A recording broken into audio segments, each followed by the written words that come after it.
computer. Okay, perfect. Okay, so we want to make it very clear. This is not an AA or NA meeting. We are not affiliated with either fellowship. With many of us being members of these fellowships ourselves, we have a great respect for their traditions. We endorse them. They do not endorse us. They are gracious enough to let other groups use their literature as long as the readings are kept intact, which is what we are doing. We also don't claim to be experts in the literature. We're simply sharing our experience, strength, and hope with you and the things we have learned along the way. The Chainbreakers experience allows you to be changed, transformed, and renewed by God working in your life. As you work and study the 12 steps, you will step into the future that God has planned for each one of you. We believe that through the 12 steps and the power of Jesus Christ, that we can be chain breakers. If you're not a Christian, please know you are wanted and welcome here.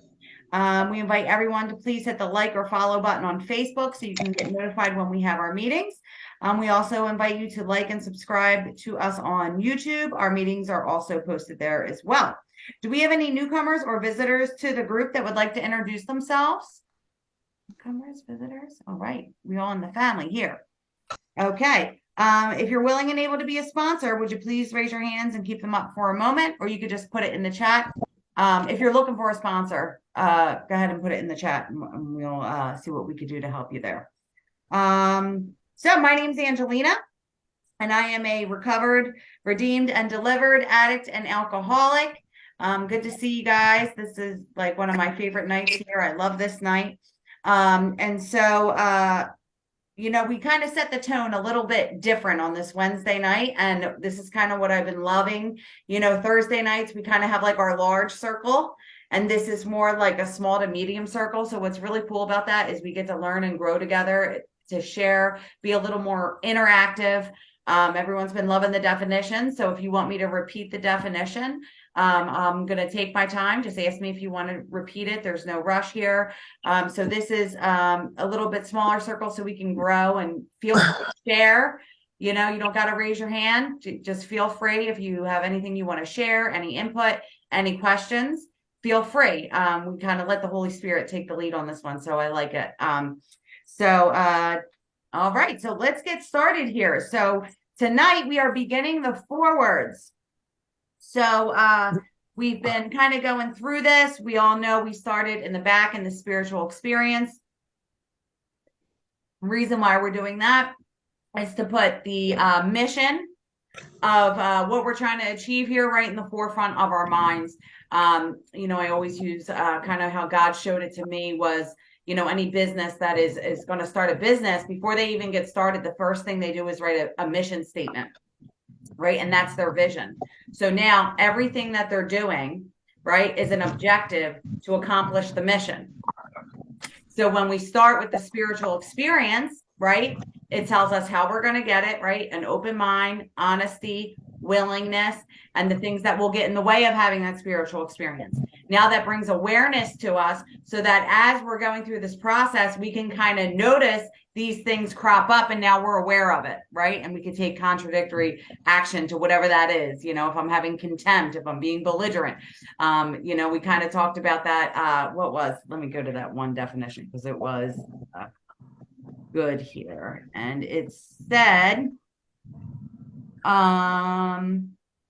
the one thing that can defeat us is an attitude of intolerance or belligerent denial, right? We looked at that definition of belligerent, which means warlike, an aggressive fighting attitude.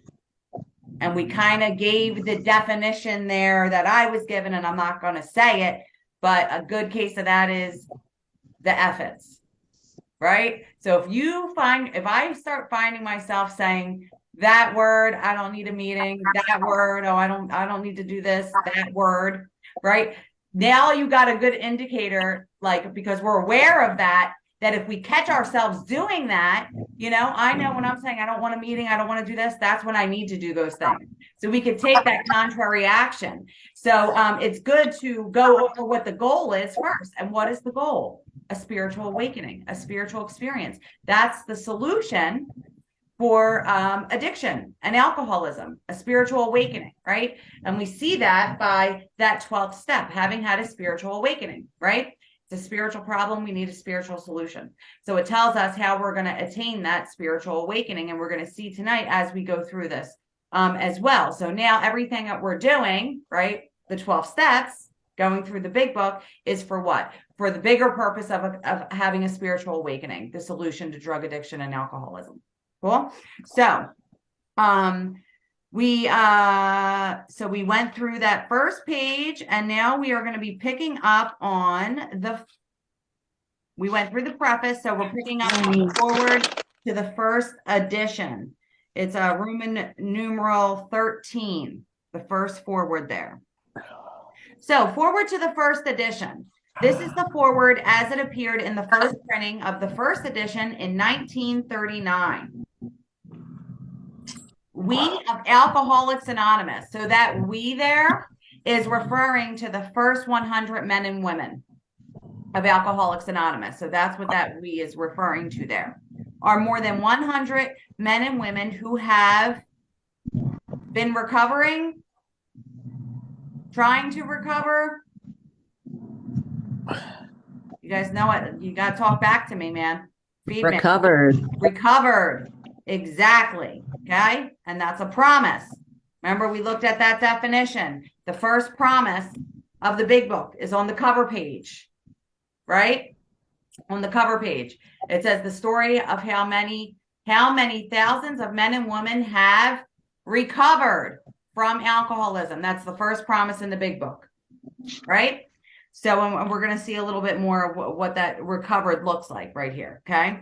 So there we see it again, recovered from a seemingly hopeless state of mind and body, right? Seemingly hopeless, not definitely hopeless, seemingly hopeless, right? So what is that hopeless state of mind? So we kind of talked about that threefold model, right? We have the symptoms of the disease, the physical allergy, and the mental obsession. And then the core of the problem is the spiritual malady, right? And so we see here that hopeless state of mind and body. So we're seeing those two symptoms are always paired together. So the hopeless state of mind, there's the obsession. And why is it a hopeless state? Because the obsession does not respond to reason. So someone who is not an alcoholic, is not an addict, say, one night they just, were out with their girlfriends, whatever, they were drinking and they end up getting a DUI, right? That person can say, you know what, I am never drinking and driving again. There's a member of my family who isn't an alcoholic. And that happened to, and they said, I'm never drinking and driving again. And guess what? They never drank and drove again, right? Because their reasoning, their thinking isn't effective like ours is, because the disease centers in the mind, right? So our thinking is defective, right? And so how is a very big key indicator, right, that I have the obsession of the mind is that it does not respond to reason. So we can have every reason to not do it again, right? Maybe, my marriage is failing. I'm going to lose my kids. I'm going to lose my job. We see people with DIFUS, all kinds of situations where someone who didn't have that obsession of the mind can say, you know what, I'm knocking it off, and they can knock it off, right? But for the alcoholic and the addict, that obsession does not respond to reason. So we do it again anyway, even though a lot of times in our hearts, we really don't want to. Okay. So we see there's that, the state of mind, that's the obsession, right? And body, there we have the allergy. So we see those two symptoms paired there together. So, and if you look up the definition of state, right, because it's a hopeless state in the medical term, that refers to a condition of mind and being, right? So mind and body, we see that there.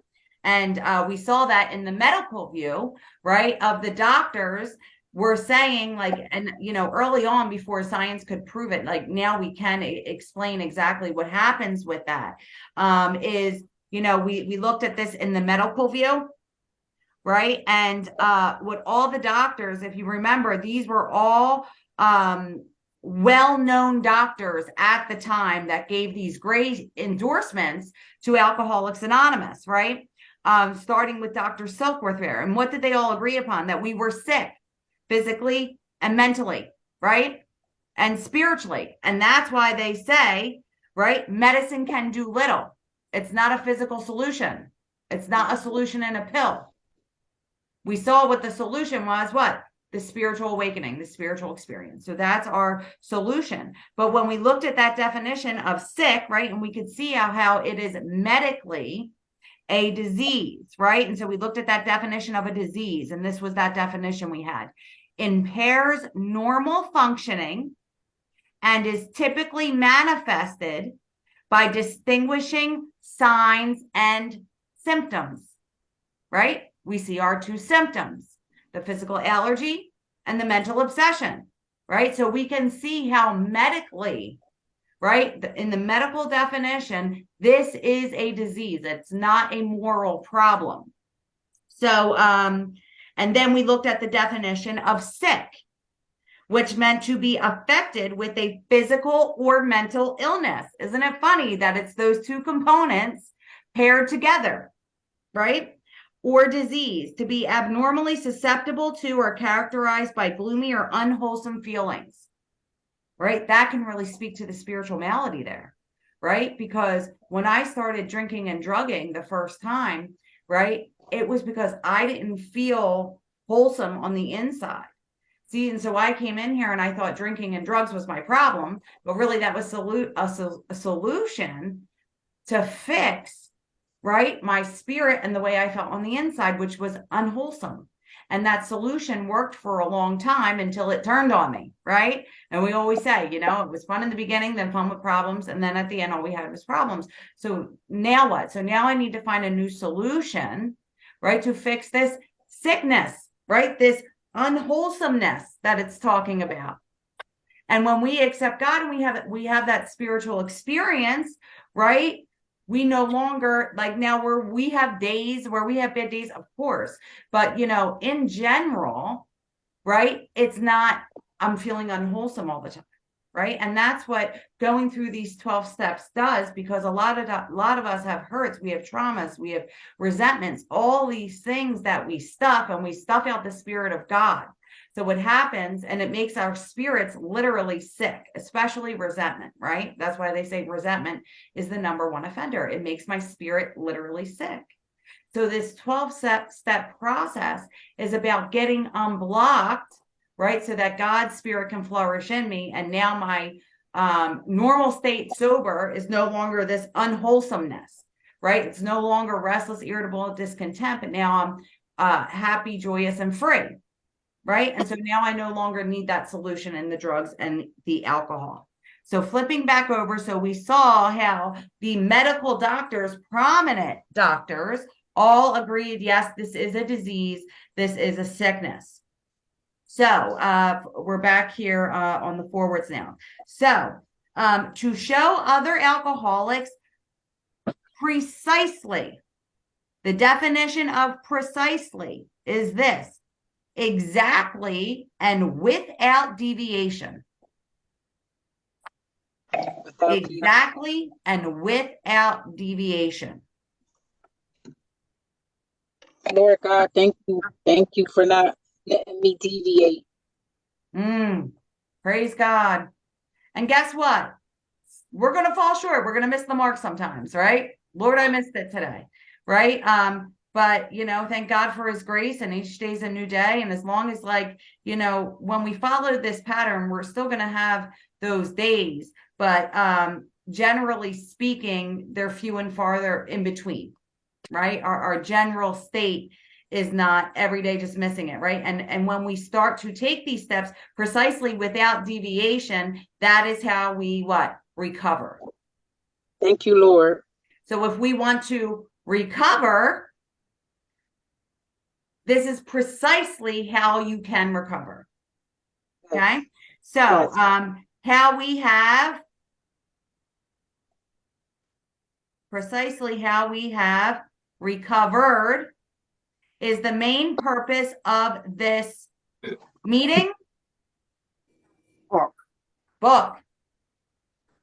Right? It's the purpose of this book. This book is where we find the program of recovery. We kind of talked about this before. Meetings are important. We need meetings, right? But it's the step workers that make it. So the meetings and the fellowship is meant to be a support as I walk through recovery, as I'm walking through this process.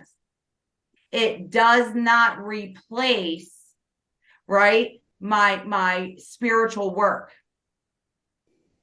That's meant to be a support as I go through the spiritual work in the 12 steps. So for them, we hope these pages will prove so convincing that no further authentication will be necessary. We think this account of our experiences will help everyone to better understand the alcoholic. Many do not comprehend that the alcoholic is a very sick person. So I have to decide there, not a moral issue. Above sick person, spiritually sick, right? So many do not comprehend. They don't understand, right? And this is where God kind of showed me this, that incomplete understanding of the disease will lead me to an incomplete solution, right? I have to understand what it is that I suffer from. So I need to have an open mind to find out what the problem is, right? So am I open-minded, right? And this is what I will ask sponsees, because I've had women come to me who say, I'm not sure that I'm an alcoholic. Okay, well, are you willing to just keep an open mind, and we'll go through the investigation, and step one, see what the problem is, and you can relate your experience to it, and go through the investigation to find out if you are an alcoholic in step one. And if you're willing to have an open mind, I can work with you.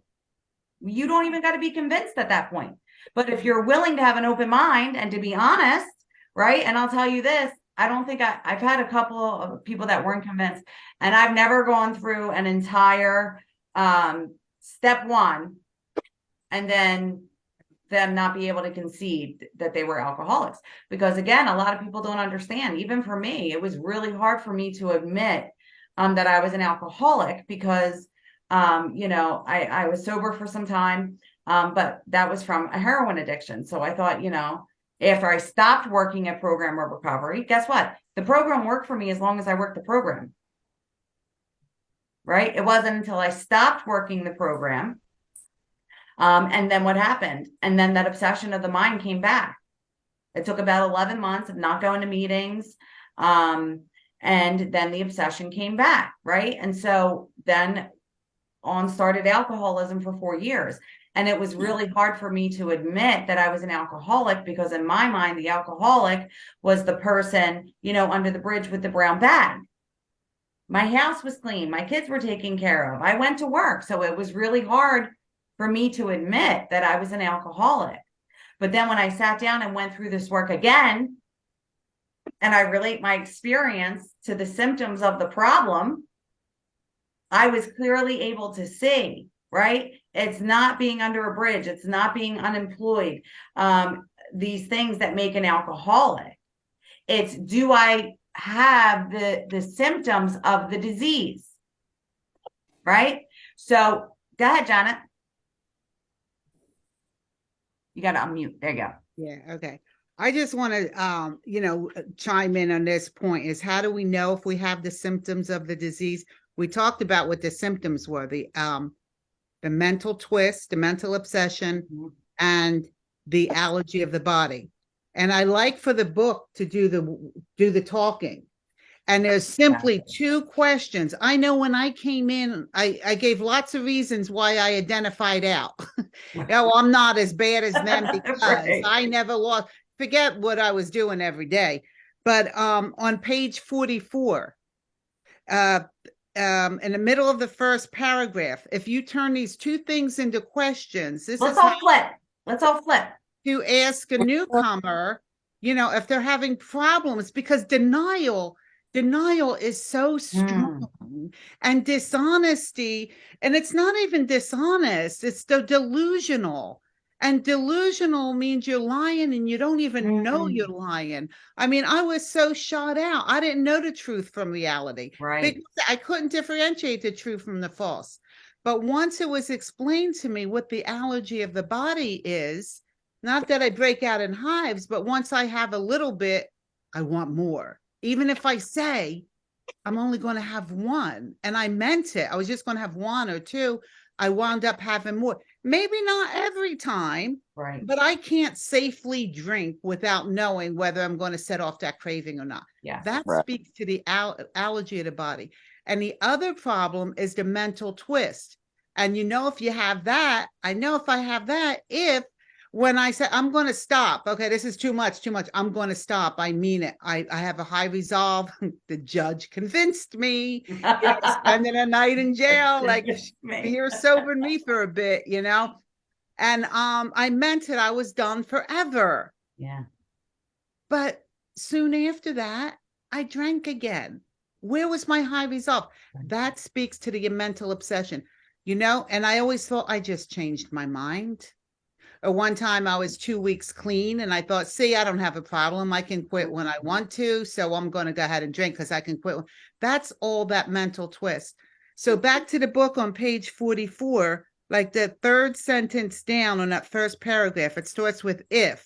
So if we can turn this into questions, if when you honestly want to, you find you cannot quit entirely, that speaks to the obsession of the mind. Yes. I honestly want to quit. I wanted to quit. The doctor told me I should. My family I was telling me I should. I wanted to, but I could stop sometimes, but I couldn't stay stopped. Or, so that speaks to the obsession. Or if when drinking, you have little control over the amount you take. I'm just going to have one or two drinks, take the edge off. And then I have one or two, and then I lose all control. That speaks to the allergy of the body. So it's just those two components. That we have 20 questions. Some places have 40, whatever. The big book has 2 questions, right? And then what it has to say, or if when drinking you have little control over the amount you take, you are probably an alcoholic. They're so generous. They're probably an alcoholic, right? If that be the case, if you are an alcoholic, you may be suffering from an illness which only a spiritual experience will conquer. There it is. Not a better boyfriend or more well-behaved kids or a better job or a different location. Only a spiritual experience can conquer this. So good. Yeah, that's all I got. Thanks. So good. Thank you, Janet. And I even put that in there now. Page 44, refer back, turn those into questions. Exactly. So it's just as like Janet was saying, relating my experience, right? And so I work with people and I explain the disease to them, the allergy of the body, just like Janet said, the obsession of the mind, right? And then we relate their experience into that so that they can then diagnose themselves. Yes, this is me, or no, it's not. And again, to start this process of going through the investigation of step 1 to find out if you are or you aren't, because here's the thing, if you don't truly grasp that first step, right, everything else is built on that. So if I still am not convinced, right, just like with my experience, and I thought I was being honest at the time, it's like the biggest deception we have is self-deception. It's not the devil. It's self. It's self, right? And that, like, I pray that sometimes, like, Lord, keep me from self-deception, right? So, going back to that point there is, how do I free myself from self-deception, right? Is to be honest, right? And I kind of go through this timeline where I literally write out my experience with drinking and drugging, right? Kind of like chronologically. And then what I do is I go in with sponsees. And then as we go through that, I'm asking them questions. Okay, that time, did you say you wanted to stop that time? Were you done forever? Well, yeah, I was. And you really meant it. Yeah, I was. Okay, well, let's see. Did you do it again? Yeah, I did. Okay, well, there's the obsession. It didn't respond to reason there. So with that being said, can you understand? And having thoroughly explained the obsession of the mind, now, see, other people can lie to us, right? but our own experience can't lie. Huh. Right? And so by doing that, they are seeing it clear on paper, right? And normally by the time I'm done, it looks like obsession, allergy, obsession, allergy, obsession, allergy for pages. So there is no denying the fact, right? And I wasn't totally convinced. And it was that self-deception because I think somewhere I was really young when I was 23 when I got clean from heroin. And I think I didn't even know at the time, like Janet said, I was so shot out too, you know, that I really think deep down inside, right? Remember how it says we must have no reservations nor any lurking notion. I think somewhere deep inside, I still thought that maybe one day I could drink. Right. And that's why we need to have no reservations. So how can I have no reservations?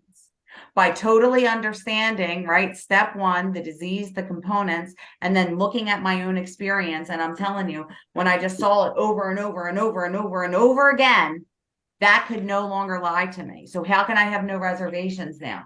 Because I know that I know that I know that I am a true alcoholic, right? A real alcoholic.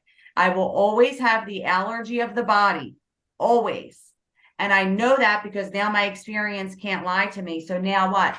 Now I see it clear in black and white. And now I can no longer lie to myself and have that thought, you know what? Maybe one day I can enjoy and control. Which that's deception in itself, self-deception. Because let's be honest, if we're trying to control it, we're not enjoying it. I wasn't anyway. Right? So it's all this self-deception and we don't even understand why, right? So so this is where we see that incomplete understanding of that problem. If I don't truly get a full picture of what that allergy of the body is, what that obsession of the mind is, and then be able to relate, yes, I have these symptoms, right? Then I will have an incomplete understanding of what? That I'm a real alcoholic and I can never enjoy and control again. Right? So going back, you know, and so, and also with going through this investigation in step one, again, if someone's not sure in the beginning, they're like, well, I don't know, but you know, I'm willing to do it. Okay. Are you willing to just keep an open mind if you can be honest, you know, and let's go through the investigation in step one and we'll find out, you know. I've never gone through it like that with anybody and then not find out that they are, because normally if you're coming to rooms, not always, I would say most of the time, in my experience, people I worked with, they do, if they are being honest, you know, they normally do find that. And it's just meeting that person where it is, you know. I could just take you through the book here and we'll see. So I kind of always use this analogy like with like a vehicle, right? Say you get broken down on the side of the road. All of a sudden your car dies, you're broken down on the side of the road. Okay. I can sit there and press on the gas all I want, but I'm not going anywhere. In order to go anywhere, I need to get out of my car, walk around. I got to pop up my hood. And then what do I got to do? I got to investigate to find out what the problem is first, right? So maybe it's, I got no oil, right? So now I see what the problem is. I've done the investigation. I see what the problem is. Oh, I don't have oil. Only then can I get the solution to go get the oil. But first I got to investigate what the problem is. Once I find out what the problem is, now I can apply the proper solution. What is our proper solution? Our proper solution is going through the 12 steps to attain the spiritual experience, the spiritual awakening, right? But first we got to investigate the problem.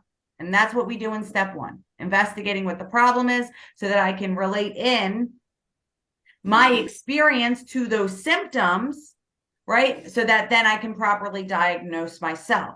We also use that analogy with like a doctor. If you go to the doctor, first thing he asks me, well, what are your symptoms? Right? Now, based off of the symptoms I told him I'm having, maybe it's a sore throat, a tight chest, right? Okay, he reads that. Now he's going to come over and do what? He's going to investigate me. Open your mouth. Let me see. He's investigating, right? Now, based off my symptoms and the investigation, I'm going to get a diagnosis, which is maybe bronchitis, right? So does he treat, the runny nose and all that? No, what's he do? He treats the problem with an antibiotic, and then what happens? Then the symptoms dissipate. So that's what we're doing through this process. We're investigating what the problem is through these symptoms of the obsession of the mind and the allergy of the body to diagnose myself so that I can then apply the proper solution, right? Which our solution here, right, is the 12 steps so that we can get to the spiritual experience, the spiritual awakening to treat what? The spiritual malady. We treat the spiritual malady with the 12 steps. And then it says in here somewhere, Janet, you might know, where when we treat that, the physical and the mental subside. Where is that? It's somewhere in here. I think it's in more about alcohol. It might actually be. I think it's around step 4 somewhere. Yeah, that's what I was thinking. Wait, I think, did I find it? It is. It's around. Oh, here we go. It's on page 64. When the spiritual malady is overcome, we straighten out mentally and physically, right? How do we overcome the spiritual malady? By having a spiritual experience as a result of the 12 steps. When I treat that, the problem, guess what? The mental and the physical subside. So same thing here. This is what we're doing, right? And there we see that three-fold component. So are you open-minded to going through the investigation to find out what the problem is, right? Because again, the whole point of this whole conversation was off the basis of what? To understand the alcoholic. I have to understand that I'm an alcoholic if I'm going to recover, right? Many people don't comprehend, right? The alcoholic is a sick person, right? They don't comprehend what they have an incomplete understanding what that is. So when we're building that foundation, right, and know that I, without a doubt, am an alcoholic and I will never be able to enjoy and control my drinking ever again. So now I can't have those reservations that creep up, and I can't lie to myself and say, well, you know what, maybe this time I can, because now I've just seen pages of things, obsession, allergy, obsession. I can't lie to myself anymore. It's in black and white, and it's not someone just teaching me and telling me what they think. Right? It's my own experience. That can't lie to me. Right? So it is important that we remain anonymous because we are too few at present to handle the overwhelming number of personal appeals which may result from this publication. Man, is that prophetic or what? Right?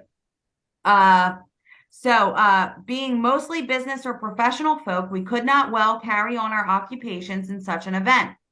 We would like it understood that our alcoholic work is an avocation, right? A hobby, right? It is a full-time job for some, but not at Alcoholics Anonymous. So I'm not, the secretary of a meeting. That's my job, and I'm paid to do that. If anyone ever tells you to pay them for a sponsorship, get rid of that person immediately, right?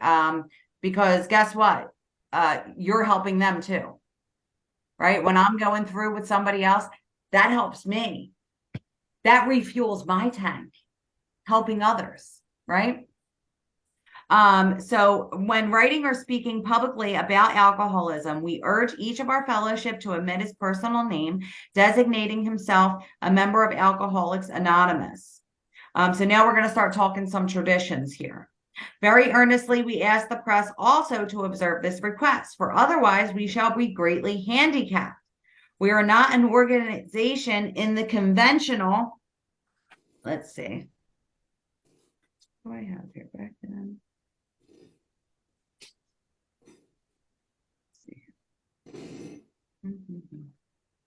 Sense of the word. There are no fees or dues whatsoever. Tradition 7. The only requirement for membership is an honest desire to stop drinking. That's tradition 3. We're not allied with any particular faith, sect, or denomination, nor do we oppose anybody. That's 10. Right? We simply wish to be helpful to those who are afflicted. That's our purpose. To be helpful to those who are afflicted, right? And it says our new purpose is to be of maximum service to God and to others, not to self. Right? Not to self. We shall be interested in to hear from those who are getting results from this book, from these meetings. Book. particularly from those who have commenced work with other alcoholics. There's step 12. We should like to be helpful in such cases. Inquiry by scientific, medical, and religious societies will be welcome, right? And so they're saying here, like, ask questions. Why? Because they know it works, right? And this is like where some people will say it's like a cult, right? A cult doesn't allow there to be inquiries for anyone. Like, you're in their little circle, like, and some cults, it's like you leave and like, they'll even in cults, they'll like cut you off from your family, right? But here they're inviting inquiry, right? And so so if someone wants to say, oh, it's just a cult, right?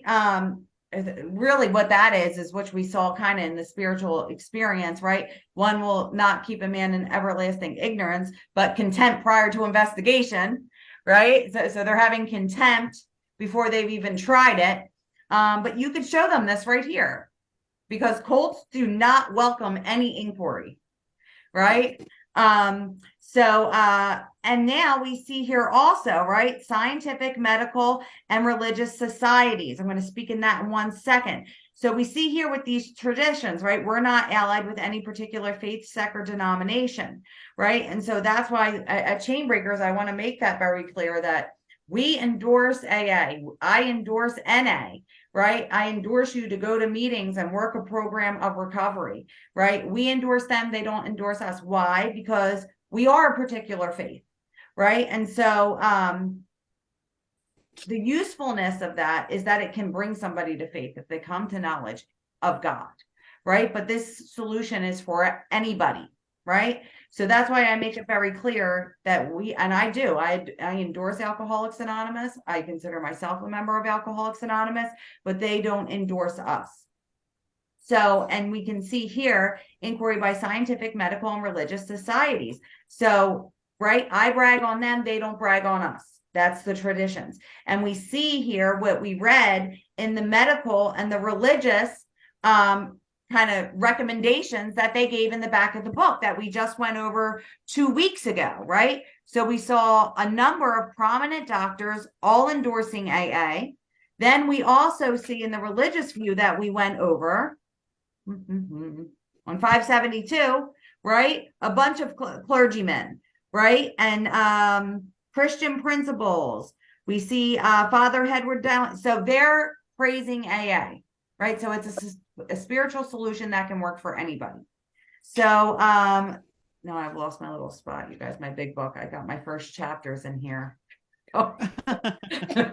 I find it. That's my girl. This is my doctor's opinion in 4 words. Guess what? It's falling apart, but I'm not. Most days, right? So, all right, where are we going here? Now I totally lost my spot. Okay. Perfect. Okay. So, again, and so we say here, like the AA, right? They cooperate, but they don't affiliate.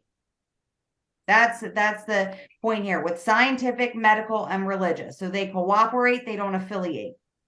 They brag on us, we don't brag on them, right? And we saw that in the back, and you just can like kind of, if you want to put a notation, right? You could see the medical and religious, and these are all endorsements, right? Why are they endorsing it? Because it works. They wouldn't endorse it if it didn't work, right? So where are we at on time here? Okay.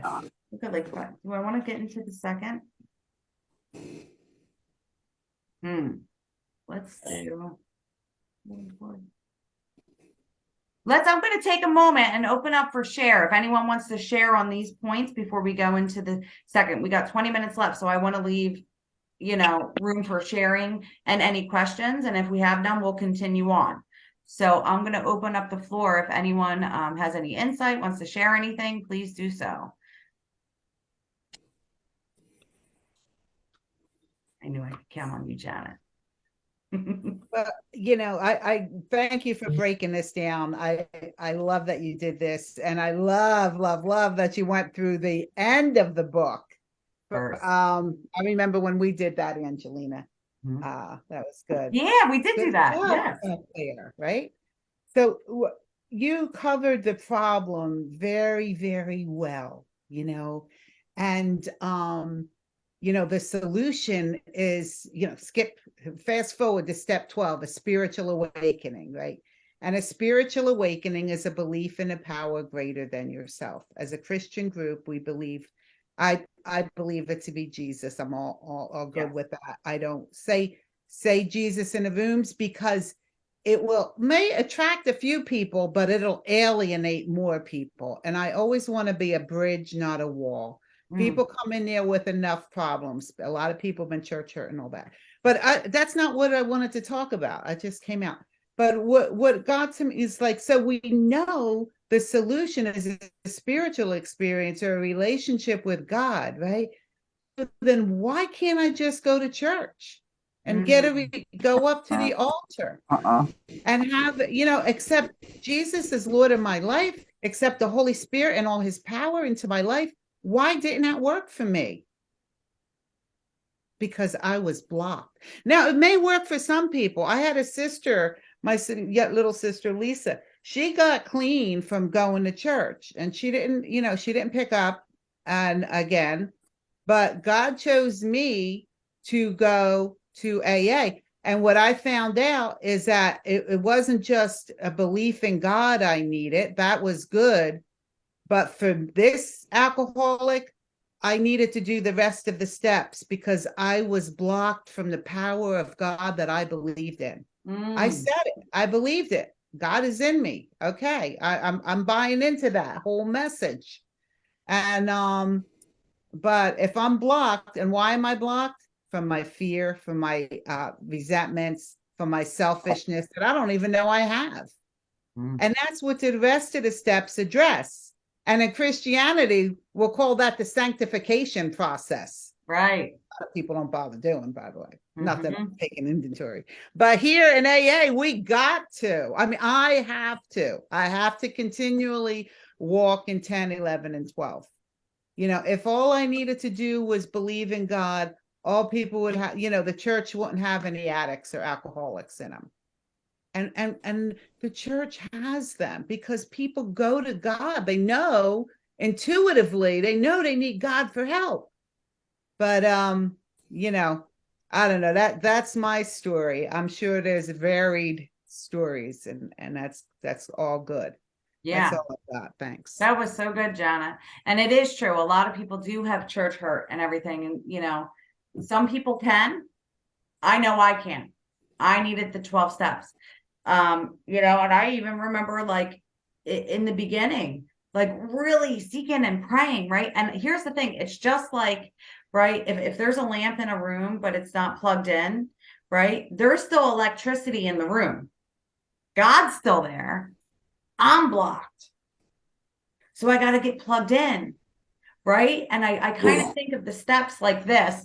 It's like, say I'm trying to get on the internet, right? I can bang on those keys all day long, but unless I get connected to the Wi-Fi, I'm not going to get to the internet, right? And if we're like the computer, right, and God is the internet, right, the steps are like the Wi-Fi to God. So I can get, see what I mean? And I remember like literally in the beginning, like really praying, and I literally felt like there was a roof over me where my prayers were hitting the ceiling. I literally remember thinking that on so many occasions. It was like God seemed so far away up here, right? And that was some of my old belief systems too, where it was like God was up here in the heavens and I was so far away. Where now it's like the God within me. God's not up here. So that was an old belief system that I had to discard. That was actually one, completely untrue, right? Biblically, completely untrue. God was within me and I was seeking outside of the universe, so I had some old ideas and old belief systems that I had to discard along with resentments that were also blocking me. Right. And so that's where we say exactly, Janet. And most churches have some kind of a recovery program too, whether it's Celebrate Recovery, Reformers Unanimous, there's a bunch. Those programs wouldn't be needed if all I needed to do was go to church. Right. And again, it's not blocking the power that's in the church. This is no way bringing God's power down. It's me, and Janet, like you said, it's like that sanctification, getting rid of all the junk. Because again, God isn't up there, it's in here. So I got to get all that out so I can access that power that is within me, right? Awesome. Good stuff, Janet. I love having you on. I'm not being mean, but have Holy Spirit retreats every week so you can be on with us. Okay. Anyone else? Yeah. All right, then. Let's kick off the forward to the second edition. And again, please, go ahead, Janet. Did you have something? Well, since you're insistent, what, can you read my mind now?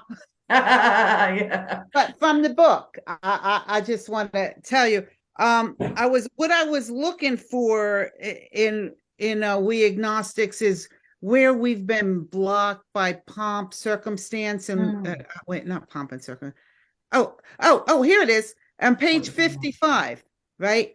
It tells us we're fooling ourselves, so deep down in every man, woman, and child is the fundamental idea of God. So we got God in us, and it may be obscured, it may be blocked by calamity, me not getting my way, or or natural consequences of my actions, or by pomp, me thinking that I know better, my intellectualism, I'm going to get myself out of this, pride, or worship of other things, right? I'm too busy to go to God. So it may be obscured, that belief in God, it may be obscured by these things, but in some form or another, it's there.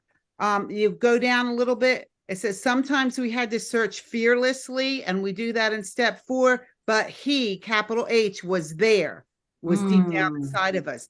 He was as much a fact as we are. We found the great reality, again, capital letters. When a big book is capitalizing things, they're being gracious. They're talking about God deep down within us. And in the last analysis, it's only there where he may be found. And I love the last sentence of the next paragraph. With this consciousness, right? If you think honestly, and sweep away all prejudice, the consciousness of your belief is sure to come to you. Like, we do have belief. It is in us, right? But it's not up here. It's blocked, right? So And it that's says that too, and that it says in the last analysis that you just read, it is only there. Yeah. Not up there, right? Not like it could be up there, only there. Yeah. That's so good. Good stuff. Anyone have any thoughts on that? Or want to share their experience, maybe? That was them? All right, then. Let's go to the forward to the second edition. See here. This is the forward to the second edition. All right. Okay, so figures given in this forward describe the fellowship as it was in 1955. So this is 16 years after the first printing. Since the original forward to this book was written in 1939, a wholesale miracle has taken place. Okay, ready? Definition of wholesale is a large scale. Here's the definition of a miracle, if you want that definition. An event that cannot be explained by known laws of nature. An event that cannot be explained by known laws of nature. So God's got to be behind that. Right? And that's what they're seeing happen. And why is it a miracle? Because before Alcoholics Anonymous, right? People, there weren't rehabs and detoxes everywhere. People were dying in the nut house with wet brain. Right? And so that's why all these prominent doctors in that medical, that's why they're endorsing it, right? Because they're saying there's nothing we could do. It's not a physical solution. It's not a medical solution, right? And they're saying what? We don't have that. That's why they're endorsing it. You see? So if it's a spiritual solution, that's why it's a miracle, right? Because science can't explain it. According to science, we die, right? What does Dr. Silkworth say, right? The come I came to regard as hopeless, right? One of the most prominent doctors treating alcoholism and addiction all those years. And his diagnosis is you're hopeless, right? And again, we talked about this. A doctor of that stature, that's like the go-to guy for addiction, right? I know for me, right? If I was like the top person with addiction and alcoholism, trained and trained, in this area, I would kind of be embarrassed to say, yeah, I've done this for all these years and I know nothing and I got nothing. Right? So he wouldn't say that unless it was true. Would you guys not agree? Right? That would be very humbling and embarrassing to admit unless it was what? The truth. In all his years, right? He found nothing, right? That's why we endorse and what is it? Hold on. I just want to read this one part. These men don't affiliate. Yeah, that too. And these men may have a remedy. A remedy is something that is treated, used to treat a medical condition. For thousands of such situations, you may rely absolutely on anything they say about themselves. Absolutely. He's saying, if it were to me, you'd be hopeless, but go here. He wouldn't be saying that unless there was evidence of what? A wholesale miracle. Why was it a miracle? Because these people were just dying. Right? So, let's see. And why can it not be explained by known laws of nature? Because God can't be explained by known laws of nature. That was new. I don't even have that in my notes. So that, right? Hold on, I'm writing that down, guys. 1 second. God can't.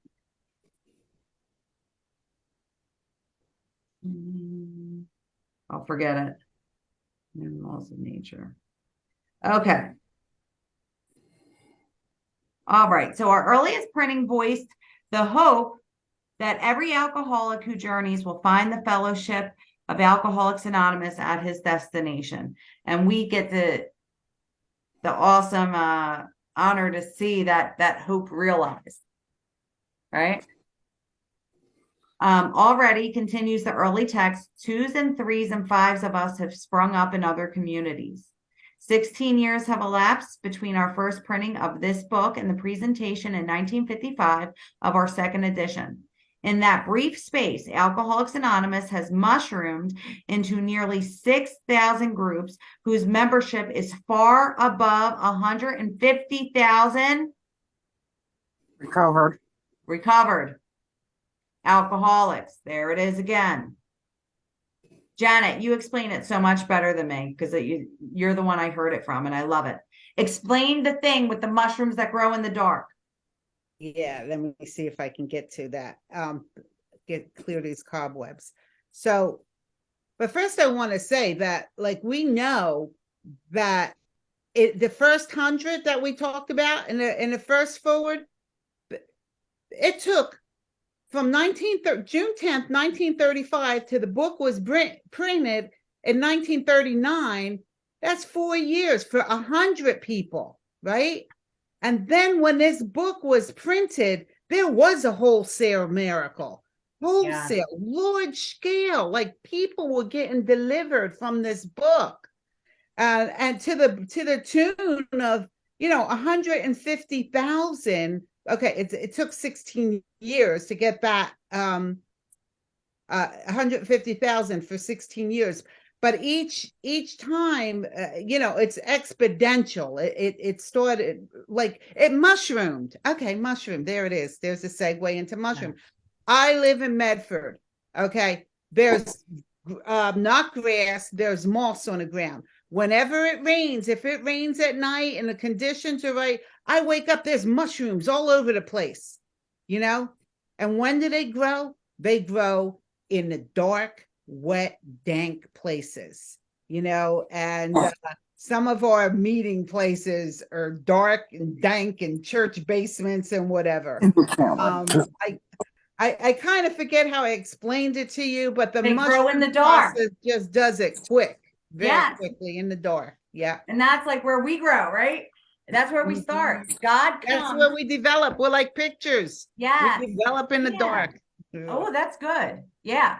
And like, think about when we first came in, right? Where we all had to come to a point of brokenness within ourselves, right? And I know a lot of you on here, so I can speak confidently, right? They were dark places, but that's where God comes and meets us, right? And then we grow out from those dark places, right? And so it's kind of that analogy with the mushrooming, right? They grow in dark places. Well, guess what? So do we.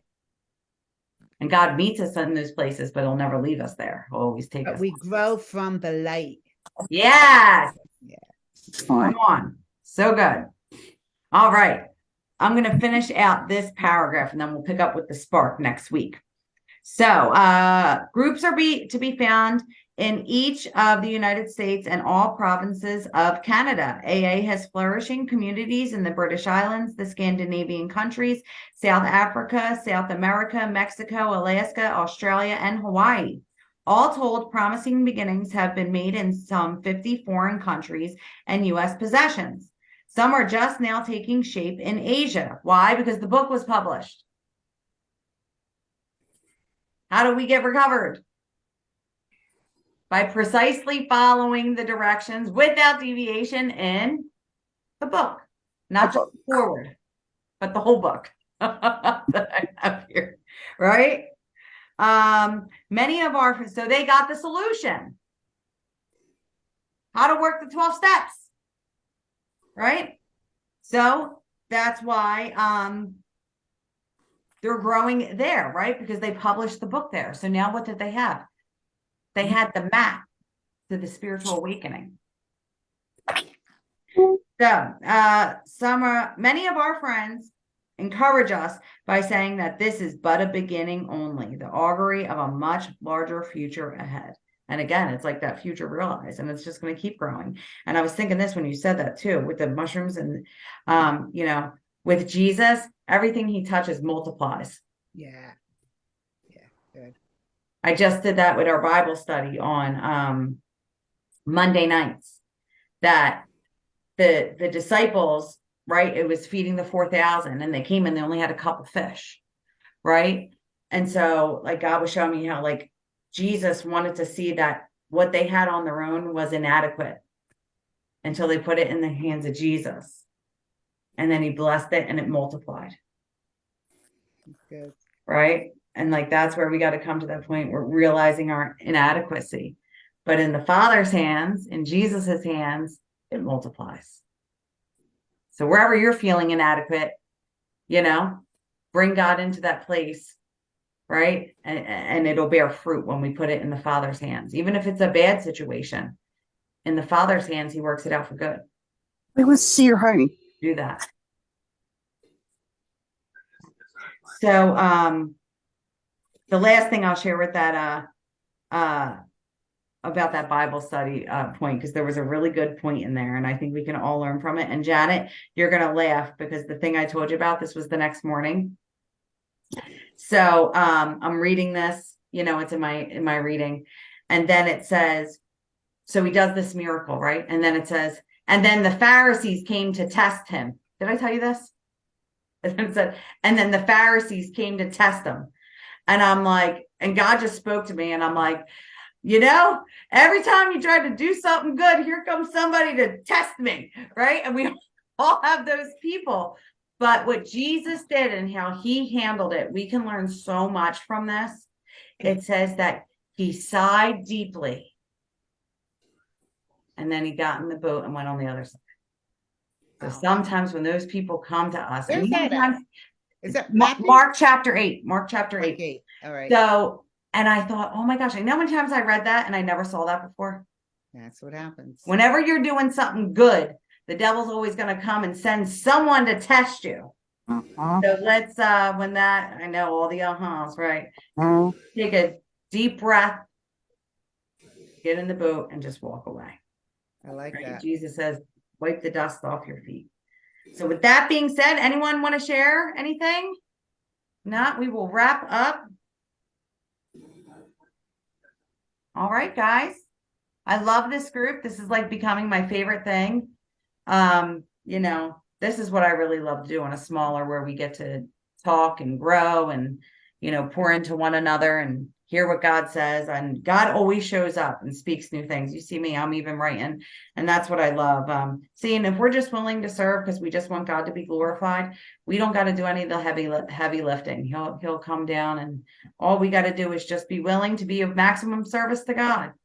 Amen. So we are going to pick up at the Spark next week. Guys, God bless you. I love you all.